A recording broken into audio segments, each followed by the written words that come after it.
get the actual wraparound, so you don't have the distortion in the middle. That did mean a few interesting effects.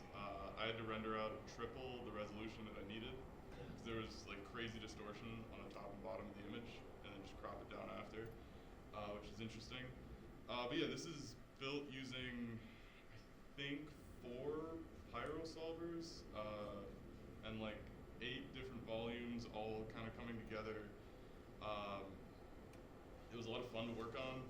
Definitely the most challenging project that I've done, just in terms of render time. It took 60 hours total to render it out for just 1,000 frames. But yeah, no, it was an interesting challenge there. And then once it was all rendered, I threw it into Touch Designer, which is actually doing the playback right now. So it has the background, which is all the volumes, and then another render layer that's the planets over top. And then it's using some compositing. So around the fog volumes, there is actually a faint outline that is the complementary color of the average color of the entire image. That's why I needed the planets on another one, another layer. But then that all gets composited through, fed out to the screen, which then is also running the audio that you hear. There are 8 speakers in the room, and so I'm using 2 3D objects, or 2 objects in 3D space to define audio source and audio listener. So that's how we get the panning effect. I'm just like moving objects around in 3D space and then having it render out in an ambisonic output, which gives me 16 outputs, and then feeding that all over to Sam, who's handling it to actually get it into the room.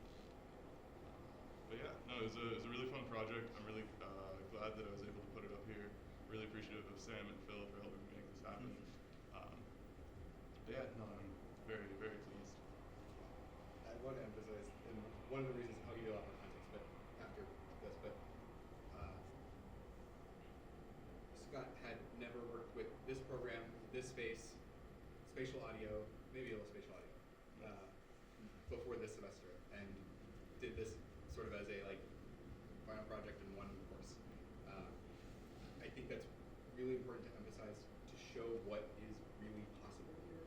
So I'll show a couple other projects after this that were built by some architecture students, and then I'll give you my little pitch of like how I think we should be putting all this together, and why a space like this is actually really powerful for a university in the context of like a learning environment.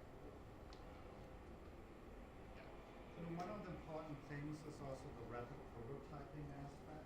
So I think with teaching and handling libraries, we're kind of in the same boat that we're not a Hollywood studio that has like an X amount of money to produce very short segments. So the idea is how can you facilitate content and produce content in a very short amount of time. And for example, these are all done with gaming engines, like Unity, and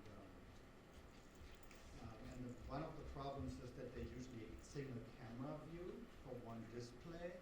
And so you have to make a model and split up and make a virtual camera array where you have different cameras looking kind of raw in 360-degree space, and then you stitch anything together.